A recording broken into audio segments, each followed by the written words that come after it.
네, 안녕하세요. 돈이 되는 재테크 비법 머니맨 한보람입니다. 자, 바보는 운이 왔는지도 모르고 운이 와도 잡을 줄 모르고 운이 나쁜 사람은 기회가 왔는지조차 모른다라는 말이 있습니다. 물론 부동산 투자가 운으로만 되는 것은 아니겠지만요. 기회를 놓치는 것만큼 또 속상한 일도 없을 텐데요. 자, 기회가 왔을 때 꽉 잡는 방법 오늘도 머니맨과 함께 보시길 바라겠습니다. 자, 날씨가 점점 더워지고 있잖아요. 날씨만큼 뜨거운 정보, 또 핫한 정보, 또 여러분들의 부동산 투자도 뜨겁게 불타오를 수 있는 이슈들 알차게 준비되어 있습니다. 자, 그럼 머니맨 지금부터 힘차게 출발합니다. Just put the money in the bag. Just put the money in the bag. You got the money in the bag. Yeah, we got that money in the bag. Come on. 네, 머니맨 문 활짝 열었습니다. 지금부터 실시간으로 함께 하실 수 있는데요. 문의 전화, 문자, 그리고 SNS를 통하시면 되겠습니다. 먼저 방송을 시청하시다가 궁금하신 사항 있으시거나 전문가와 상담 원하신다면 언제든지 연락 주시면 되겠습니다. 서울 전화 02-2128-8548번, 02-2128-8548번이고요. 또 SNS를 통해서도 함께 하실 수 있는데요. SNS에 토마토TV나 또 머니맨 검색하고 들어오셔서 여러분들이 궁금하신 점 남겨주시면 또 저희가 친절하게 상담 도와드리도록 하겠습니다. 자, 그럼 먼저 오늘 함께해 주실 전문가분 소개해드리겠습니다. 오늘은 이루원개발의 김태형 전문가님과 함께하겠습니다. 전문가님 안녕하세요. 네, 안녕하십니까. 네, 오늘 전문가님과 함께 일산, 부천, 그리고 부산과 관련된 이야기 나눠볼 텐데요. 또 이 지역에서 전문가님을 직접 만나볼 수 있는 세미나도 준비되어 있기 때문에 세미나 먼저 전해드리도록 하겠습니다. 자, 먼저 일산 지역입니다. 7월 4일 목요일이고요. 오후 1시 30분부터 4시까지 세미나 진행해 보도록 하겠습니다. 2019년 돈 되는 부동산 시장이라는 주제로 이야기 나눌 거고요. 일산 우경아트홀 2층으로 찾아가시면 되겠습니다. 다음은 부천 지역으로 가보겠습니다. 부천 지역은 7월 8일 월요일이고요. 시간은 같습니다. 1시 30분 부천 이지스터디 6층으로 찾아가시면 되겠습니다. 자, 마지막으로 부산입니다. 부산은 화요일에 만나볼 수 있네요. 7월 9일 화요일 역시 시간은 같습니다. 1시 30분부터 4시까지 부산 백스코 제1전시장 2층으로 찾아가시면 전문가님 직접 만나셔서 2019년 돈 되는 부동산 시장은 어디인지, 내가 투자할 곳은 어디인지, 나의 부동산 궁금증까지 모두 해결할 수 있으니까요. 세미나 많은 참여 부탁드립니다. 자, 그러면 지금부터 본격적으로 김태형 전문가님과 함께 이슈들 살펴볼 텐데요. 오늘은 어떤 주제부터 이야기 나눠볼까요? 네, 지난주에 그 국토부에서 그 도시 계획 현황이라는 것을 발표를 했는데요. 네. 그 도시 계획 현황을 보니까 우리나라 국토의 이제 약 한 17% 가까이가 도시 지역으로 이제 용도가 이렇게 규정이 되어 있는데, 네. 그 17% 안에 우리나라 인구의 약 92%가 살고 있더라. 17%에 네. 92%나요. 근데 그 17%가 도시 지역이라고 하는 것은 이제 그 사람이 살고 있는 거주지, 주거지만 얘기하는 것이 아니라 상업지, 또 이제 자연 녹지, 그다음에 우리가 보통 공업지, 그다음에 이제 지정이 안 된 지역 이렇게 돼 있는데, 네. 그러니까 도시 지역 안에서도 사람이 살 수 있는 그 거주지로, 주거지로 이제 돼 있는 것은 한 15%밖에 안 되는 거거든요. 네. 그러면 실제 우리나라 인구의 92%가 약 그 한 5% 미만의 땅에서 모여 살고 있다. 이렇게 보시면 될 것 같아요. 그 지금 그래프를 보니까 또 급격하게 90년대 이후에 급격하게 또 상승을 해서 네, 정말로 네. 이제 91.84%나 네. 겨우 15%밖에 안 되는 땅에 몰려 살면 아무래도 또 그렇죠. 주거적인 문제, 주택 문제가 또 발생할 수밖에 없겠네요. 맞습니다. 네. 지금 도표를 보시면 네. 지금 60년대에는 뭐 사실 시골에 더 사는 사람들이 더 많았다고 보여집니다. 네. 40%가 안 되니까요. 근데 이제 급격한 산업화와 도시화가 이루어지면서 이제 서울의 꿈, 또 지방에서 또 시골에서 돈 벌기 위해서 이제 서울이나 대도시로 이렇게 몰려오는 현상이 70년대, 80년대 급격하게 이루어졌죠. 네. 그 이후로 이제 조금씩 올라가다가 지금은 우리나라 인구가 5,270만 정도로 알고 있는데요. 그 중에서 4,760만 정도가 이 도시에 살고 있다. 왜 이 말씀을 드리냐고 하면, 네. 결국에는 사람들이 잠을 자고 먹는 어떤 그런 공간만 필요한 것이 아니라 사회적 동물이기 때문에 집이 갖춰야 될 것에는 이 집이 몇 평이냐, 뭐 어떤 구조로 되어 있느냐도 중요하지만 주변에 무엇이 있느냐, 맞아요. 학교가 좋은 곳이 있느냐, 요즘 말하면 이제 몰세권이라 해가지고 어떤 몰이 또 이렇게 근처에 있는지, 또 맥세권 뭐 이런 여러 가지 있잖아요.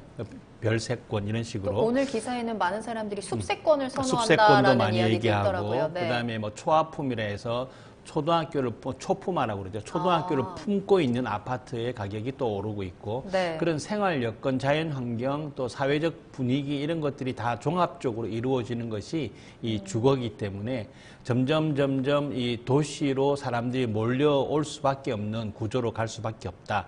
그렇다면 나머지의 땅들을 어떻게 활용하고 또 이것이 우리나라의 전체적인 그 소득 수준을 향상시키는 데 도움이 될 것인가가 네. 정부가 좀 풀어나가야 될 숙제가 아닌가. 그래서 예전에는 1차 산업, 우리가 보통 이제 농사 짓는 걸 얘기를 하고, 그 다음에 뭐 광산 이런 것들인데, 우리나라는 대부분 이제 농사 짓는 땅이 제일 많거든요. 네. 농림지가 46%가 넘으니까요. 그러니까 이 농사를 짓는 것에 끝나는 이제 시대가 아니라 앞으로는 이 농사와 함께 관광이 같이 결합되는 시대. 요즘 보면은 뭐 체험 스쿨 이런 게 많이 있잖아요. 그리고 그 안에서 또 이제 먹거리도 같이 이루어지는 6차 산업이 이제 앞으로는 좀 더 굉장히 각광받는 중요한 포인트가 되지 않을까 그런 생각을 해봅니다. 이 뉴스를 통해서요. 네. 그래서 그런지 이제 또 수도권으로 계속 개발도 이루어지고 있고 신도시 네. 얘기도 계속 나오면서 또 자족 기능이라는 게 또 하나의 또 해결 과제로 남아 있는데 그 부분에 대한 이야기는 잠시 후에 이제 지역별로 조금 더 자세히 네, 살펴보도록 하겠고요. 네. 또 한 가지 뉴스가 있잖아요. 해외 부동산도 네. 조금씩 늘어나고 있어요. 국내에서 해외에 투자하는. 저번에 한번 말씀을 드렸던 걸로 기억이 나고요. 네. 작년 대비 한 34% 가까이가 늘어났다. 결국에는 이 해외 부동산이든 국내 부동산이든 이 부동산 쪽에 투자가 늘어나는 이유 중에 하나가 안전자산에 대한 선호 경향이 굉장히 강해지는 거죠. 주식이라는 시장은 뭐 어떤 상황에 따라서 굉장히 급락과 급등이 좀 자주 이루어지는 시장이라고 본다면, 이 부동산이라는 거는 사회가 이제 산업화가 될수록 또 주거라든지 또 그 외에 여러 가지 기능들을 할 수 있는 것들이 많이 있기 때문에 네.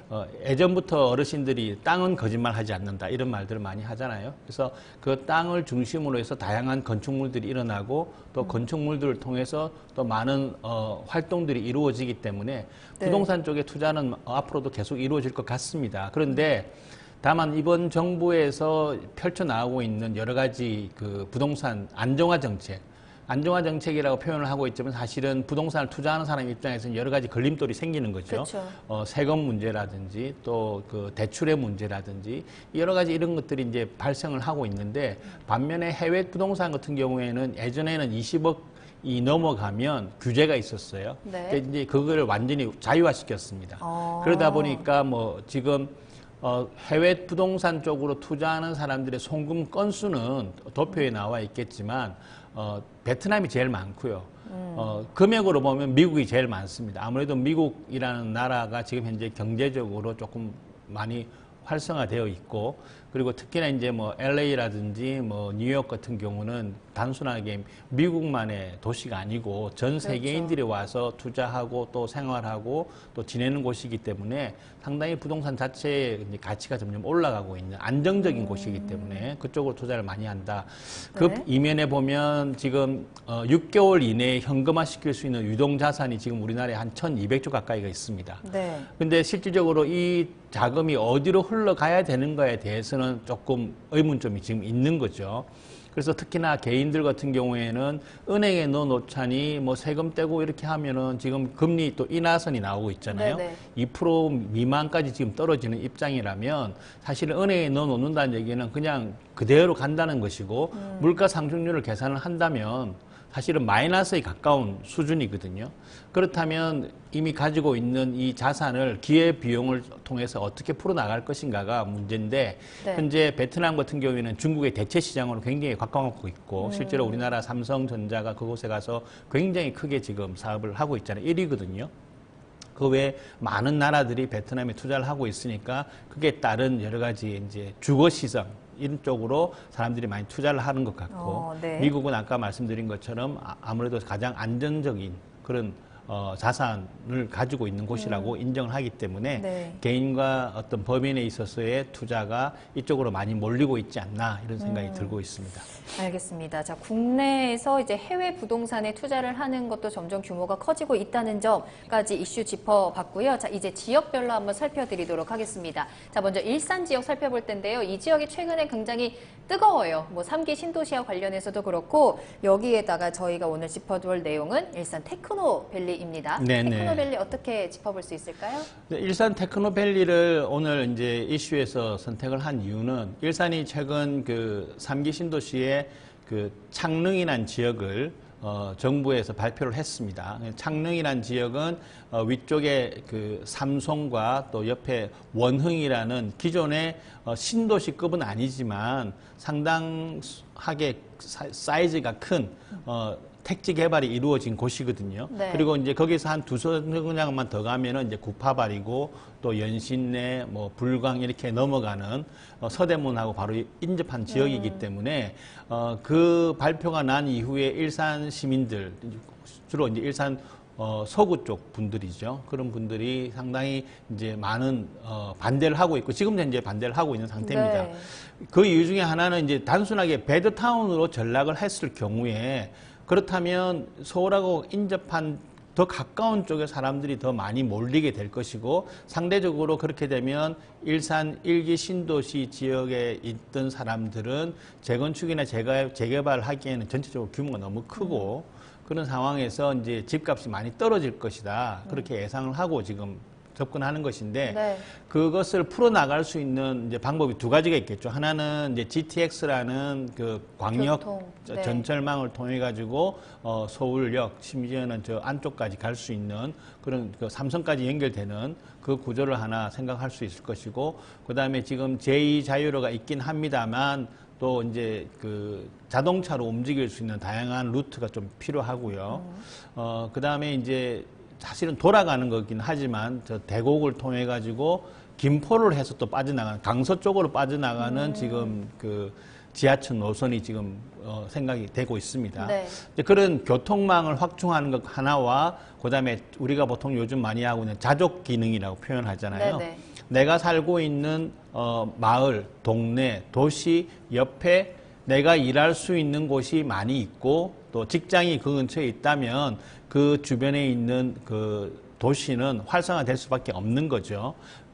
굳이 무리해서 멀리 뭐 2-3시간 나가서 일하지 않고 뭐 한 40분 안에 들어오는 것을 보통 가깝다고 표현을 하거든요. 네. 그래서 40분 안에 들어와 있는 곳에 이제 이런 판교 같은 판교 테크노밸리가 워낙 이제 크게 잘 되었기 때문에 성공했기 때문에 네. 거기보다 조금 더 큰 사이즈 또 더 많은 사람들이 들어와서 일할 수 있도록 2016년에 이제 시작을 했다가 올해 이제 3월부터 이제 본격적으로 이제 준비를 하고 있는 상태다.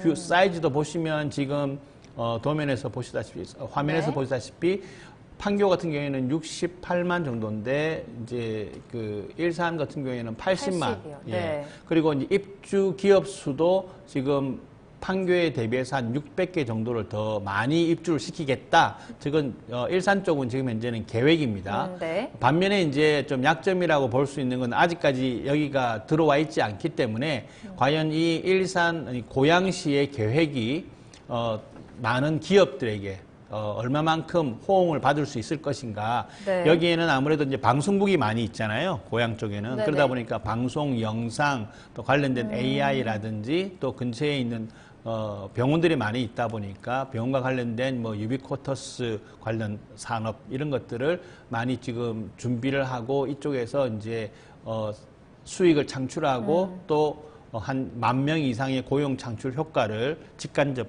효과를 내고자 하는 것이 이 일산 테크노밸리의 특징이라고 볼 수 있겠습니다. 네, 일산의 이제 가장 큰 문제점 중에 하나가 일자리 창출이었어요. 그렇죠? 그렇죠. 그렇기 네. 때문에 자족 기능이 갖춰지지 않으면 결국에는 신도시도 크게 성공하지 못하지 않을까라는 우려가 강했었는데 네네. 이 일산 테크노밸리가 성공적으로 완성이 된다면 뭐 4차 산업뿐만이 아니라 앞으로의 여러 가지 산업에서도 굉장히 부동산 시장에서 매력적으로 작용을 할 것 같다라는 생각을 좀 할 수 있을 것 같아요. 네, 또 그렇습니다. 말씀하신 것처럼 이제 판교의 그 성공한 신도시의 예를 좀 들어서 일자리 고용 창출 효과가 큰 좀 대기업들이 많이 유치가 되는 것이 또 이 일산 테크노밸리의 하나의 과제가 아닐까라는 맞습니다. 생각도 대표 기업이 들어요. 어떤 대표 기업이 들어오냐가 중요한데요. 지금 네. 들려오는 소식으로는 이제 국내 기업에 한정 짓지 않고 해외에 있는 기업들을 유치를 해서 하나의 그 랜드마크를 만들고 관련된 산업과 또 주거 시설을 함께 그려가겠다는 복합 단지로 만들겠다는 구상으로 되어 네. 있습니다. 네, 이렇게 일산 테크노밸리를 통해서 일단 수도권 개발의 주요 쟁점, 특히 자족 기능과 관련된 부분 한번 체크해 봤고요. 자, 이번에는 또 다른 곳, 부천으로 한번 가보도록 하겠습니다. 네. 자, 이 부천에도 좀 비슷하다고 할 수 있을까요? 좀 이슈가 있어요. 이 부천 영상산업문화단지 좀 일산과 네. 비슷하게 볼 수 있을까요? 조금 성격이 좀 틀리다고 볼 수 있는데요. 네. 부천은 요즘 지금 서울을 제외하고 가장 좀 이 핫한 곳이 되었어요. 네. 지금 보시면 인천 계양에 테크노밸리가 생기면서 3기 신도시가 발표가 됐고 네. 바로 그 강 하나를 건너서 예전에는 이제 김포공항이 옆에 있다 보니까 다른 어떤 건축물이 들어서기 좀 어려웠던 그 대장지구라고 불려지잖아요. 네. 거기가 이제 농림 지역인데 거기를 이제 3기 신도시를 이제 발표를 했습니다. 그러면서 전체적으로 이제 부천 자체가 이제 새롭게 거듭나는 하나의 이제 그 랜드마크가 됐고 또 아래쪽으로는 또 택지지구가 지금 하고 있고 범박지구로 해가지고요. 네. 그 다음에 이제 소사라고 해가지고 여기가 원시 소사선이 연결되다가 저기 일산까지 가는 대구까지 연결되고 또 김포공항까지도 연결되고 그래서 5호선, 1호선, 7호선 또 원시 소사선 그다음에 GTX 라인까지 이제 그 인천 송도에서부터 남양주 왕수까지 가는 라인에서 또 한번 거쳐 지나가기 때문에 대중교통 수단이 워낙 지금 많이 발생을 했고 또 그와 아울러서 이제 새로운 지금 신도시 택지 개발 이런 것들이 이루어지면서 그 중에 하나가 이 상동 지역에 있는 제2 경인고속도로에 바로 붙어 있죠. 네. 여기에 이제 영상산업문화단지를 이제 발생을 하겠다, 짓겠다.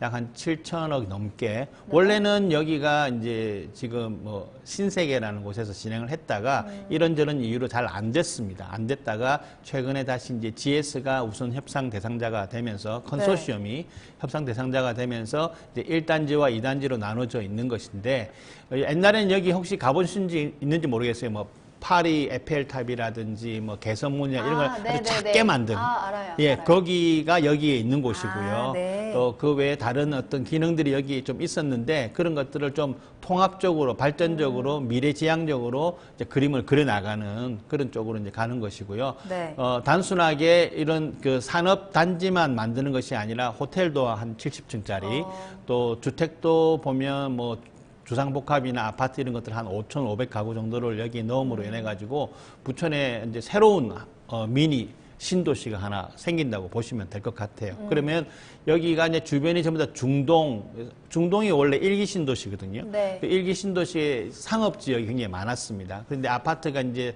세월이 흘러가면서 94년 정도에 대부분 다 입주가 되었기 때문에 세월이 흘러가면서 가격 자체가 좀 떨어졌다가 그 옆에 중동 옆에 상동에 이제 대규모 아파트 단지들이 들어서면서 이 중동 아파트 가격이 다시 올라갔거든요. 네. 그래서 지금 상동이 이제 한 20년 가까이 되어 가니까 가격이 조금 떨어지는데 여기에 이제 새로운 이런 그 영상산업문화단지가 들어서게 되면 주변의 아파트 가격도 조금 오르지 않을까 하는 그런 기대에 섞인 전망을 해 볼 수 있습니다. 네, 알겠습니다. 자, 부천입니다. 부천은 이 영상산업문화단지를 좀 주목해 보셔야 될 것 같아요. 관광과 문화, 또 주거까지 모두 아우를 수 있는 대규모 호재로 작용을 할 수 있을지 좀 지켜보시면서 눈여겨볼 만한 또 하나의 부동산 투자처 체크해 드렸습니다. 이제 마지막으로 부산 지역으로 한번 넘어가 볼게요. 네. 자, 부산 부동산 지역, 항상 요새는 또 어떤 이슈가 가장 뜨거울까요?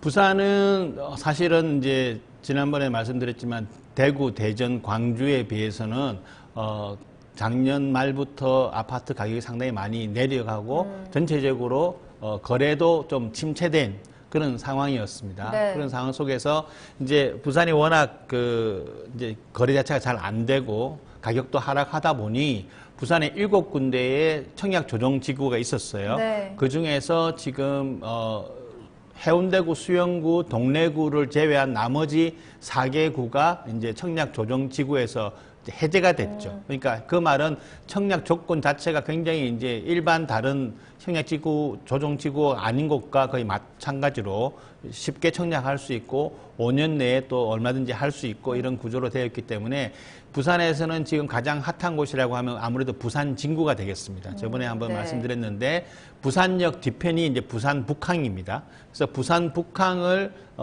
개발하면서 부산 북항을 중심으로 해서 부산 진구에 가면은 가운데에 부산 시민공원이라고 있어요. 옛날에는 거기가 하에리아 부대라는 미군 부대였습니다. 네네. 그게 떠나가고 거기가 이제 굉장히 큰 규모의 시민공원이 형성이 되어 있는데 그 라인 쪽을 완전히 이제 뜯어 고치는 부산에서 표현하는 그 표현으로는 대개조 부산이라고 표현을 하는데 네. 이게 부산 북항에서 부산 시민공원까지 있는 거리에 있는 여러 가지 오래된 건물들, 오래된 구옥들 이런 것들이 전부 다 재개발, 재건축이 이루어지고 도시 자체가 이제 하천 중심으로 이제 막 펼쳐지는 그런 구조로 되어 있는데 부산 진구가 최근에 이제 부산 진구에 속해 있는 곳이 아파트 지금 분양률이 다시 살아났고 가장 최근에 이제 그 연제구에 있는 연지동에서 모 브랜드, 대기업 브랜드죠. 브랜드가 13대 1로 1차 마감이 다 끝났어요. 그런 측면에서 아직 그 소기업들은 좀 미분양이 이루어지고 있지만 대기업 중심으로는 부산의 어떤 분양 시장이 다시 좀 활기를 찾고 있다. 이렇게 좀 볼 수가 있겠고요. 네. 부산이라는 도시가 지금은 이제는 산업 중심의 도시라기보다는 관광과 서비스 그리고 네. 이제 영화의 도시로 지금 탈바꿈하고 있지 않습니까? 네.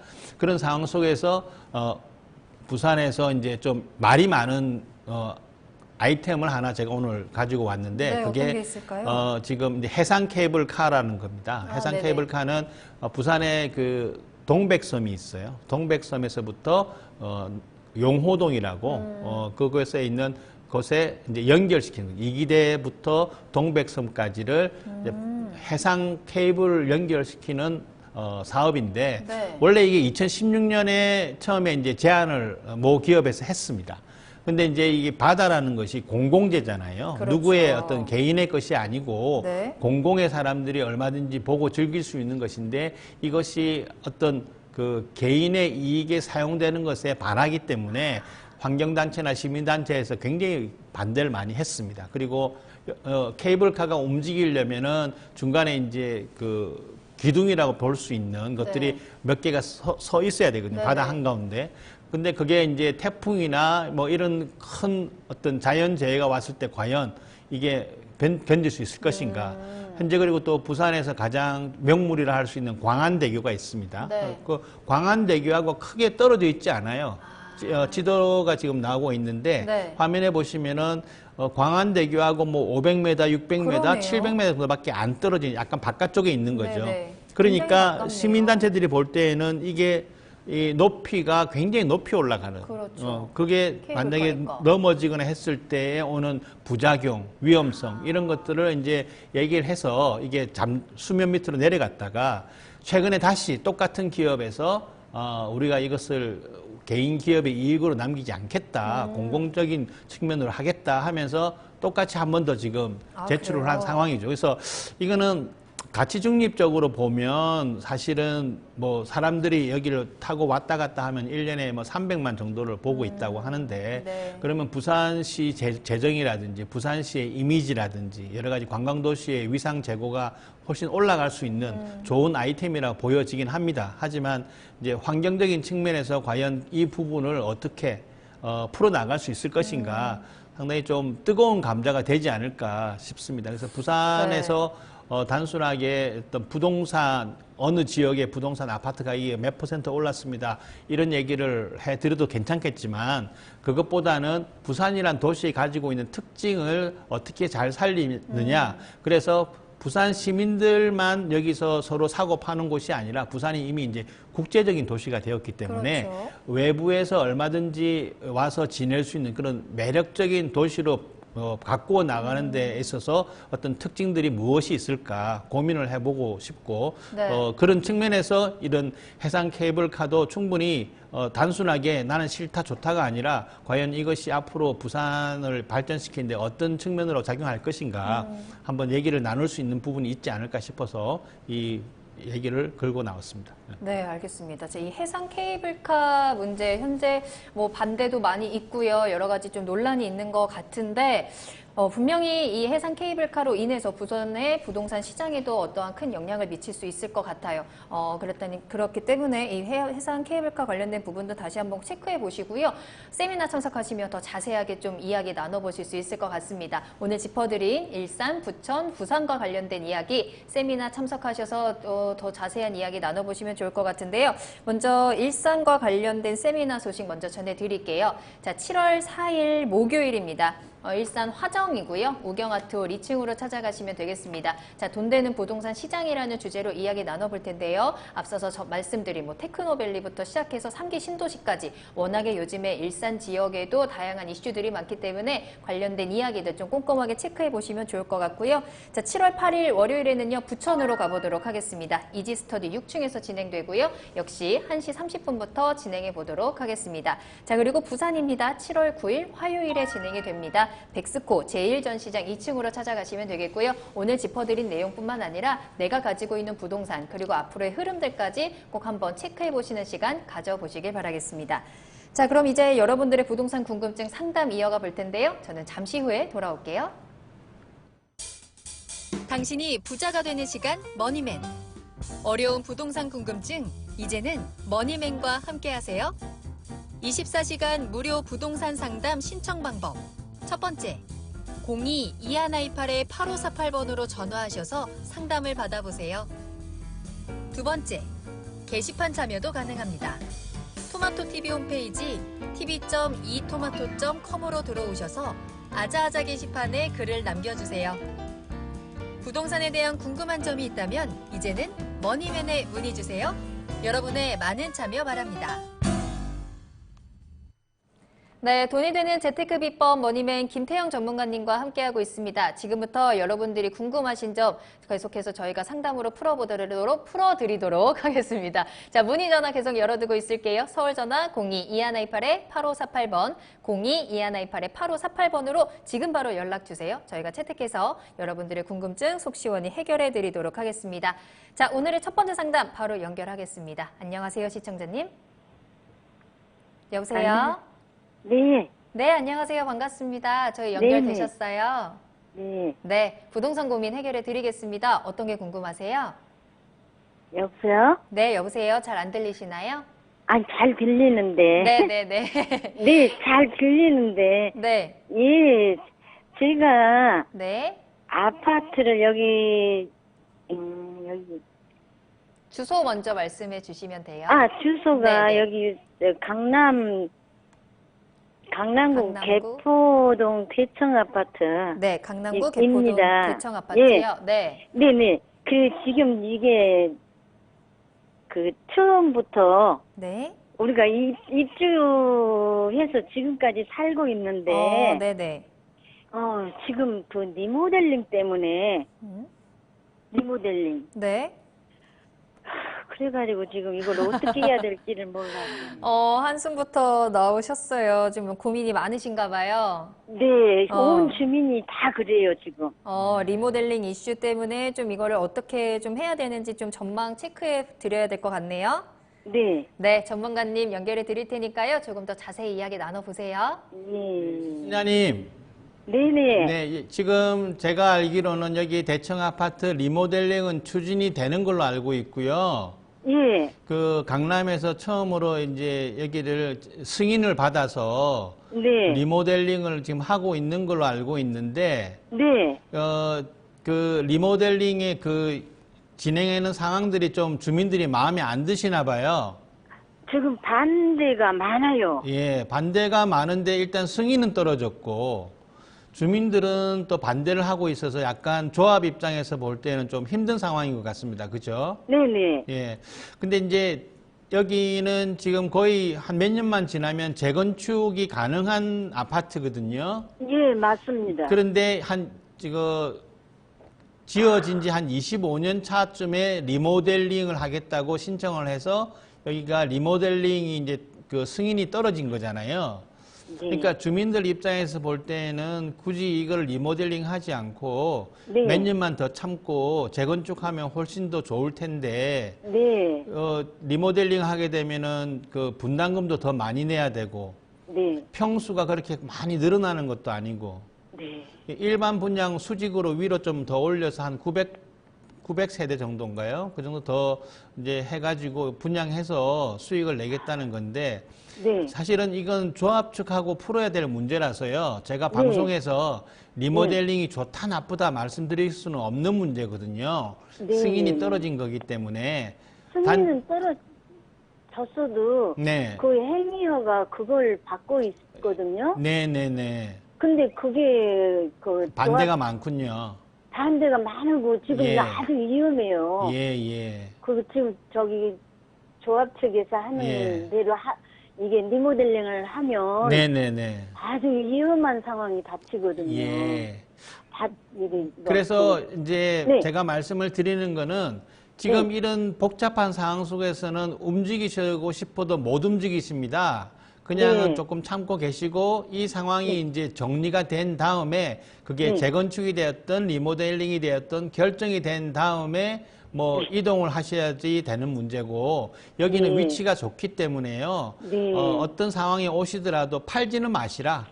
아, 예, 네. 이사를 가시더라도 갖고 여기를 임대를 주시고 나가시는 게 맞다. 그렇게 아, 말씀드리겠습니다. 예, 아이고 감사합니다. 네. 예, 시청자님 현재 예. 묶여있는 상황이 조금 답답하셨던 것 같은데요. 그래도 조금 더 진행 상황 기다려 보셔야 될 것 같고요. 그래도 한 가지 예. 또 좋은 점은 입지가 좋기 때문에 보유할 만한 아파트다라고 말씀을 네, 해주셨어요. 그래서 네. 제가 한 말씀 드리고 싶은 건 네네. 지금 반대자가 봤는데 조합 측에서는 추진을 하려고 하니까는 지금 문제가 생겼거든요. 네네네. 그래서 그런 방법도 어떻게 해결할까. 알겠습니다. 예. 시청자님, 예. 저희가 또 다음에 더 자세한 상담 도와드릴게요. 일단은 오늘은 여기서 마무리하겠습니다. 네, 오늘 시청자님 전화 주셔서 감사합니다. 자, 이렇게 또 재건축, 리모델링 관련해서 또 워낙에 복잡하다 보니까 걱정 많으신 분들이 있는 것 같아요. 이렇게 첫 번째 상담 도와드렸습니다. 자, 두 번째 상담 바로 연결해 보도록 할게요. 안녕하세요, 시청자님. 네, 안녕하세요. 네, 안녕하세요. 반갑습니다. 네, 반갑습니다. 네, 고민 해결해 드릴게요. 어느 지역 부동산 가지고 계신가요? 파주시 네. 그 문산읍 문산리 17-22. 네, 파주고요. 현재 예예. 네. 오래된 주택을 지금 월세 받고 있거든요. 새 그거 주고 하고 계시고요. 네. 1가구 2주택인데 하나는 네네. 그 마포 연남동 네. 코롱 아파트 네. 22평짜리 갖고 있는데 보유하고 있는데 그래서 1가구 2주택인데 네. 어떻게 되나 궁금했어요. 예. 그럼 현재는 마포구에 거주를 하고 계신 건가요? 예, 연남동 코롱 아파트 살고 알겠습니다. 있는데. 그럼 현재 1가구 2주택이기 때문에 앞으로 좀 부동산 투자 방향을 어떻게 정해야 될지 좀 체크해 보도록 하겠습니다. 전문가님과 이야기 나눠보세요. 네, 반갑습니다. 예, 반갑습니다. 안녕하세요. 네, 지금 말씀하신 그 문산리 17-22번지, 예. 뭐, 어떻게 소유하셨는지는 제가 뭐 안 여쭤보겠습니다만, 사실은 이 동네에서 좀 오래된 동네 같아요. 지도상으로 볼 때는. 예, 노후주택이고 한 30평 되거든요. 예, 한 예. 14년 정도 보유하고 있어요. 예, 예. 월세 주고. 뭐, 월세는 잘 나오고요. 뭐 325만 원 아주 뭐 가소로울 정도로 조금밖에. 그렇습니까? 예. 그 사실 뭐 이 둘 중에 어느 거를 팔아야 된다고 말씀을 고민을 하신다면 뭐 특별하게 고민을 안 하셔도 될 정도로 연남동에 있는 코롱 하늘채를 가져가시는 게 당연하고요. 네, 보유하는 거예요. 예, 문산 같은 경우에는 뭐 이런저런 얘기가 나올 수 있겠지만 네. 지금 말씀하신 지역에 있는 곳은 조금 구옥들이 많고 좀 네. 주변 자체가 좀 아직까지 개발할 수 있는 그런 구조가 아니기 때문에 네. 언제든지 상황을 보셔가지고 정리를 하셔도 큰 어려움은 없다. 그렇게 말씀을 드릴게요. 그리고 이제 예. 기회 비용을 생각을 하신다면 문산보다는 조금 더 앞쪽으로 좀 나오셔라. 서울 인근 쪽으로 좀 나오시는 게 훨씬 네. 더 좋지 않을까. 만약에 한번 정리를 하신다면 예. 그렇게 생각이 듭니다. 지금 연남동 같은 경우에는 사실은 주변을 보시면 지금 살고 계시는 아파트만큼 이런 좀 단지가 코롱 아파트도 그렇게 단지 수가 많지는 않지만 세대 수가 많지는 않지만 한 440세대? 예, 예. 주변이 대부분 다 보면은 다가구나 단독주택이나 또 이런 그 소규모 빌라들 위주로 되어 있기 때문에요.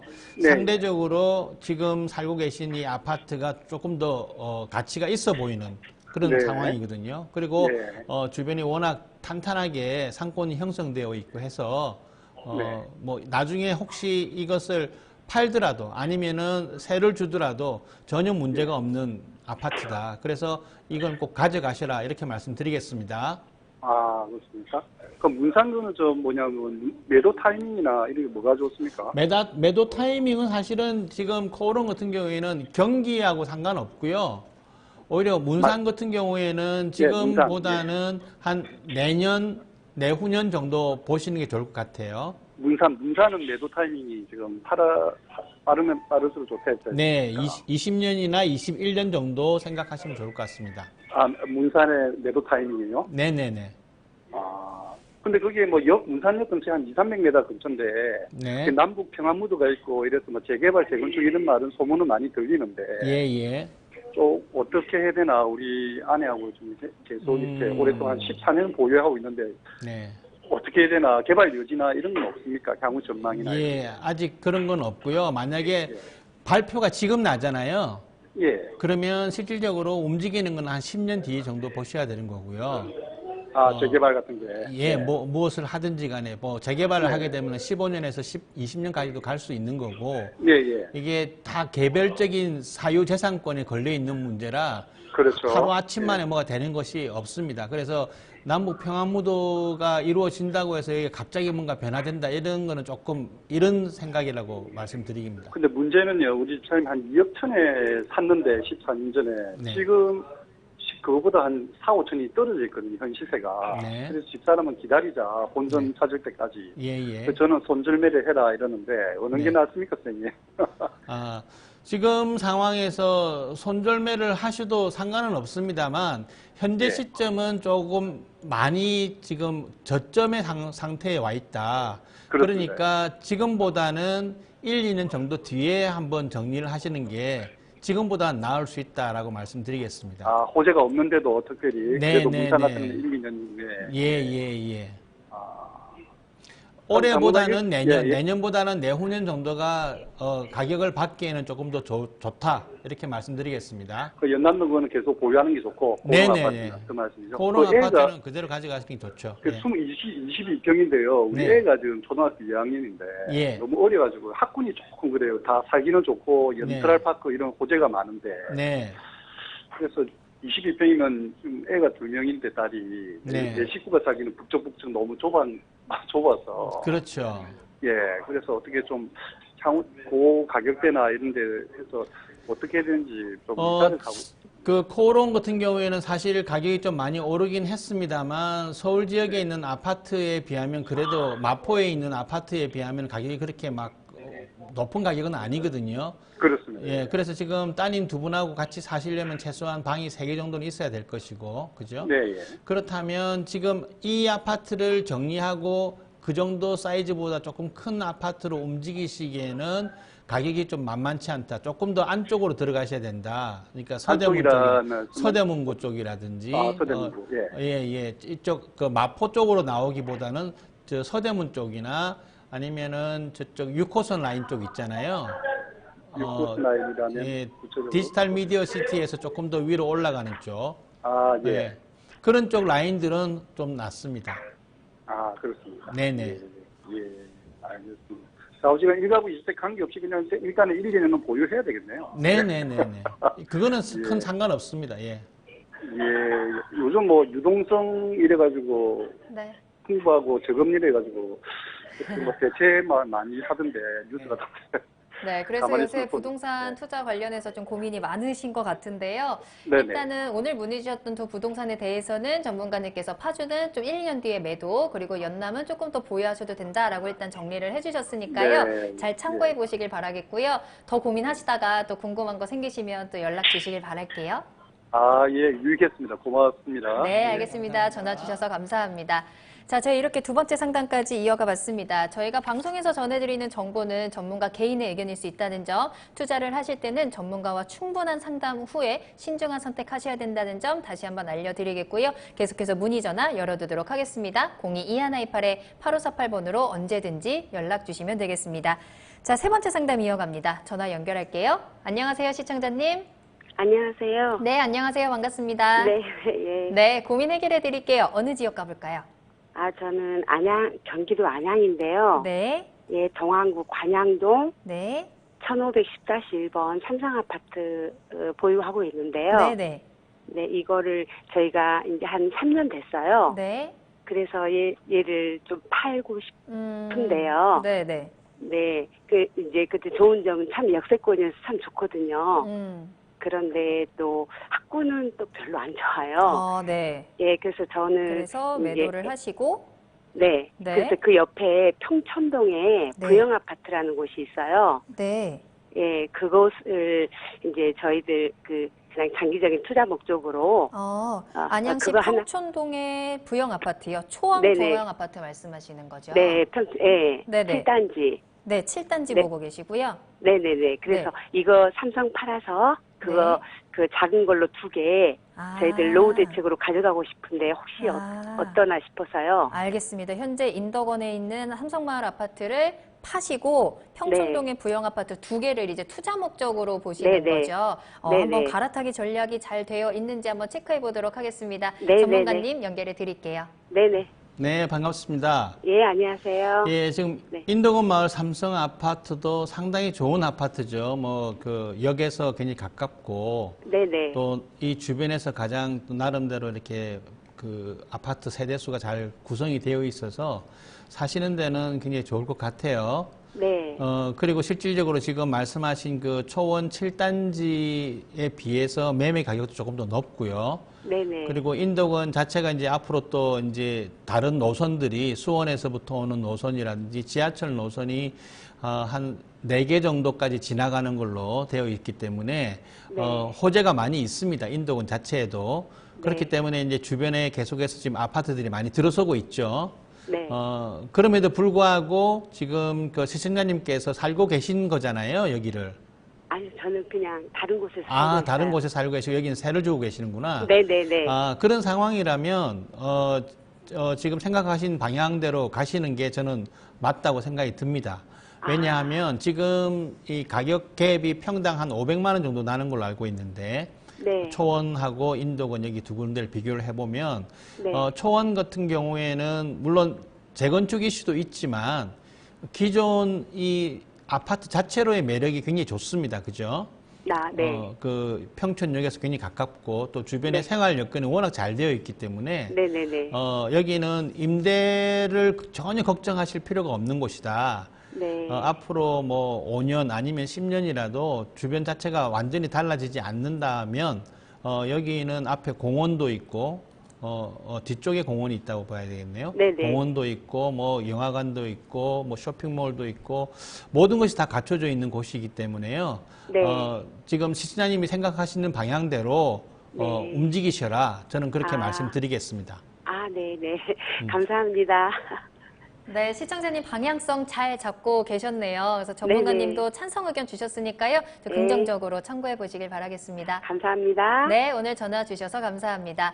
자, 계속해서 문의 전화 열려 있습니다. 서울 전화 2128-8548번으로 연락 주세요. 저희가 궁금한 점 해결해 드리도록 하겠습니다. 자, 다음 전화 바로 연결합니다. 안녕하세요, 시청자님. 네, 여보세요? 네, 여보세요. 안녕하세요. 네, 안녕하세요. 네, 반갑습니다. 네, 자, 어떤 고민 동대문구 해드릴까요? 장안동 네. 415-10번지에 네. 그 저층은 오피스텔로 허가를 받고 네. 제 거는 이제 곧 위층에 10층인데 한 12평, 10평 정도의 아파트로 다음 달에 이제 준공이 납니다. 네네. 그래서 전망을 좀 여쭤보고 싶고 네. 또 임대주택으로 가져간다면 단기가 나올지 장기가 나올지 좀 여쭤보고 싶습니다. 투자 목적으로 지금 보고 계시는 거고 임대사업자 등록을 지금 하셨어요? 했고요. 네네. 이제 전세로 주려고 하는데요. 알겠습니다. 네, 전망 좀 체크해 봐야 될 것 같네요. 네, 매도 시점 하고요. 알겠습니다. 김태형 네. 전문가님 연결해 드릴게요. 네, 반갑습니다. 네, 안녕하세요. 네, 지금 말씀하신 그 주소를 들어가서 보니까 네. 여기가 그 일반 상업 지역이에요.